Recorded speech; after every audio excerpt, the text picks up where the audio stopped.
Okay, continuing with the appearance window. Let's do something with text. Let's type.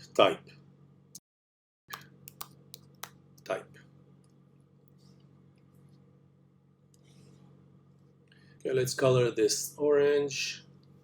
Let's add a stroke. And as you can see, the stroke, not only is it around the font, it's going into the font, on top of the fill. Where's the fill? Where's the letter? Where is everything? So what can we do? Let's get rid of this stroke. If I'll go into the appearance and I'll add a stroke, and then I'll make it thicker, okay? I'll grab the stroke and I'll drag it underneath the characters. Doesn't matter if I enlarge it, it's still underneath the type, so you're not ruining the font, and you can edit the text.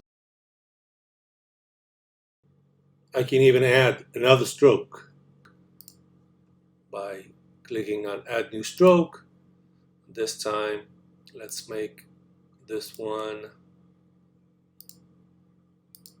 larger, and you have something like this. I can even change the font if I want something else. Let's change it to something else. Let's go for Optima. And we've still got the same appearance. That's it for this time. See you next time.